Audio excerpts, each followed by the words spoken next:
Today we'll be taking a quick look at this FLIR E50bx thermal imager that we got in the shop. I'll show you some views of the outside casing and the housing and the ports and all that, along with we'll power it up and take a look at the interface and the buttons itself there. So starting out on the form factor itself, you can see it's kind of got a pistol grip here, very much like a barcode scanner. I will say this is very beefy right here. You know, I've got fairly large hands. This feels very comfortable. So if you got smaller hands, you might feel a little bit overwhelmed by the size of this because it is very large. I mean, you can see with my hand around here, my finger is on that trigger, but I mean, if it was any thicker and bigger, I'd probably have to adjust my hand a little bit. So yeah, I guess you could just do that and slide your hand over. You got plenty of room. But for me, it's very comfortable to hold like this here. Then of course, it's got the FLIR logo on both sides there. No surprise. And I am noticing it's got a little bit of an accent, kind of a turquoise trim piece there around the lens. We'll take a look at that here in just a little bit. But going back to the trigger, it's got a real nice pull to it. Not a whole lot of travel. You can see it just goes in just a little bit, but it does have a nice firm click there. And then everything here is kind of a ruggedized, not quite plastic. It feels more like silicone, you know, very firm and comfortable in the hands there. Well, let's take a look at the ports and then we'll look at the lens. So on this side here, on this left side, we're looking at an SD card slot, just a regular plain SD card slot. Takes regular SD cards. This one's a 4 gig. And then we'll push that back in there. It does look like it has an LED right here so that if it's reading or writing, I imagine, to the card, you know not to push it out then, because this is just a manual eject. Then it also has in here a video port for audio and video, and I'll show you what that looks like. It's just an 1/8 inch, one of those tri-ports there with 3 rings.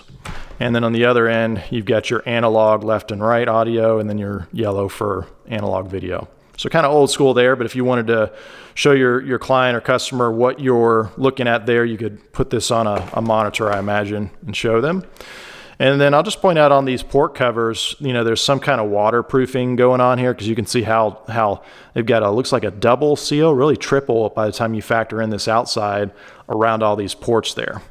So I'm not sure what it's rated, but it looks like it's definitely got some kind of water resistant at the very least, probably some kind of waterproof rating on it. You have to push those in real firm, of course, there. Then on the other side, as we flip it around, we can see it's got another bank of ports. On this side, we're looking at looks like a full-size USB port, and then a micro USB port, and I'm sorry, a mini USB port, and then a proprietary charging port right there. And it does look like it has an LED as well to let you know when it's charging up. The charger, for those interested, looks like this. You can see here, there we go. It's kind of a proprietary connector. It's only got one way it can insert, so it's not reversible. All right, so that is the charging. It's just a regular AC adapter, by the way. And then we'll go ahead and close this up again. Again, really firm push to it there. And these are kind of some silicone type material on the outside. Well, speaking of, the whole thing is kind of covered in that material. There's some hard plastic right in here and around the lens, but then all this is kind of some kind of rubber, you know, silicone type plastic. So I imagine it's got some kind of rugged capabilities, you know, for if you were to drop it while you're using it so that it can hold up to that. All right, let's take a look at the lens area. So it's got this nice silicone lens cap on it. It stays on there. No chance this is going to fall off accidentally. You got to really want it to come off there. And then they do give you a nice little string there attached so you don't lose it. And then this is the 18mm lens, you can see. And I'll give you some close-ups of what that looks like. And it's recessed in there a good bit to protect it there. And then around the camera, or the lens there rather, it's got the barrel here to change the focus, just like a camera lens. And then up at the top, it's got some sensors, and I believe this is the camera. I'm not sure what these two other ones are here, but it does take pictures.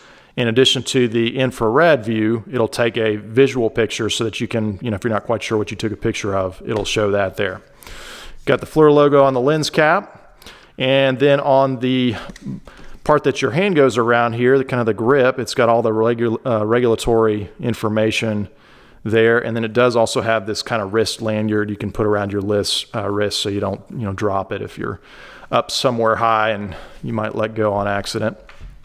All right, let's take a look at the interface itself. So it does have this nice grip that I was talking about. It's got a little bit of some kind of trim bezel here to break it up. I don't think this actually does anything. I could be wrong, but I think it's just there visually. So let's go ahead and power it on. You can see the trim over here, the screen being recessed in there, and it's got this one simple power button. And then of course we'll remove the lens cap. You can see the FLIR logo booting up there. And this is real time, so you can see about how long it takes to boot up there. All right, so we can see it's fully booted up. And so by default, we did a factory reset on here. It's going to show up everything in Celsius, it looks like. So you can of course change that Fahrenheit if you wish.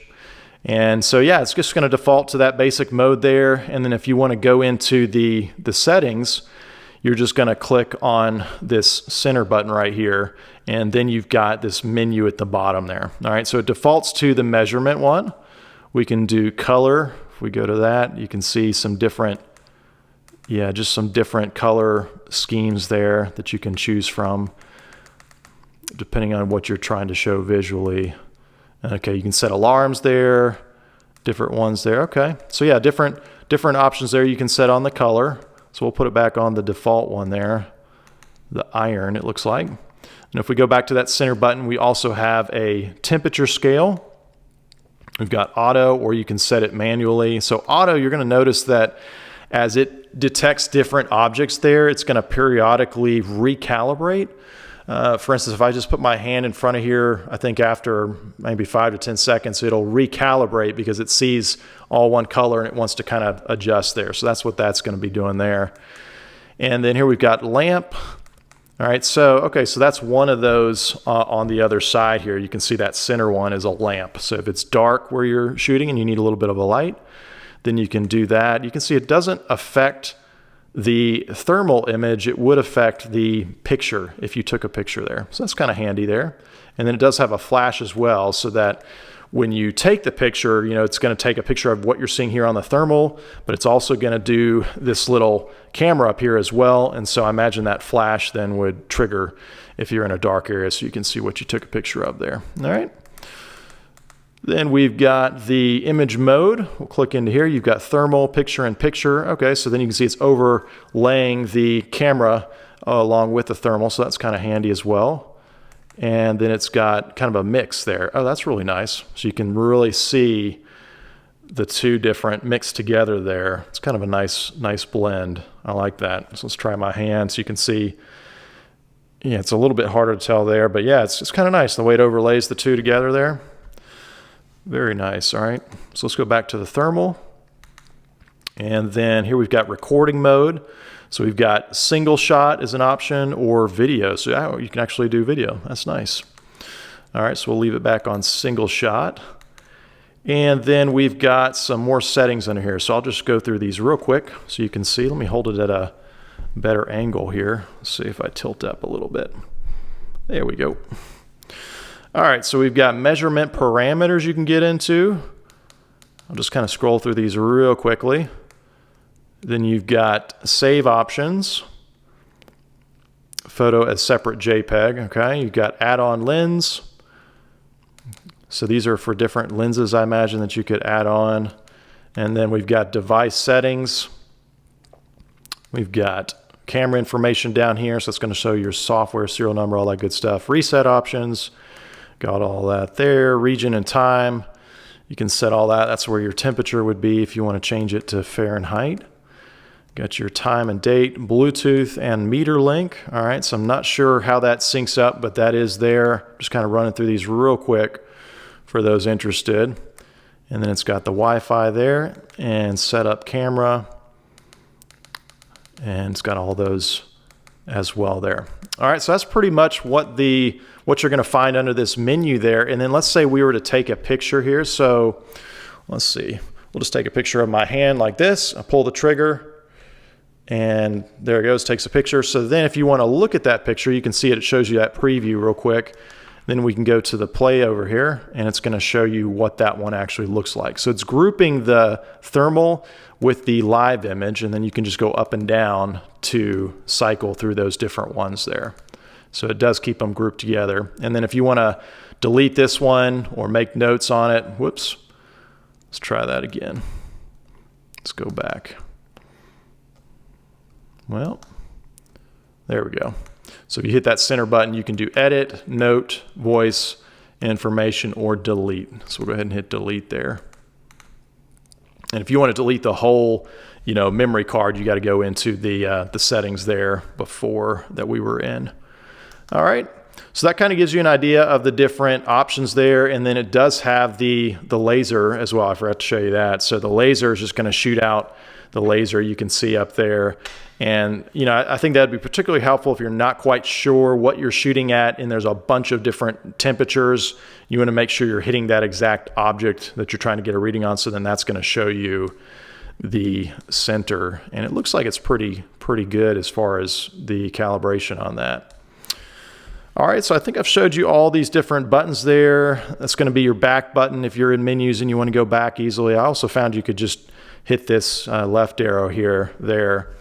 But pretty nifty device here. I think it'd be particularly helpful for home inspectors, maybe even some folks that are doing industrial inspections on equipment or just safety inspections to look for things that are potentially overheating or running at temperatures not anticipated. And then I think it also would be helpful for maybe one of those home energy auditors that kind of come through and audit leaks potentially that are in your house or even a building where maybe insulation isn't where it should be and that sort of thing. But it's very handy. It feels very robust and very solid. So I hope this video was helpful for those interested in this FLIR E50bx. For those who don't know, J-Brokers is a risk-free secondhand marketplace, and we buy and sell all sorts of items just like this FLIR thermal imager.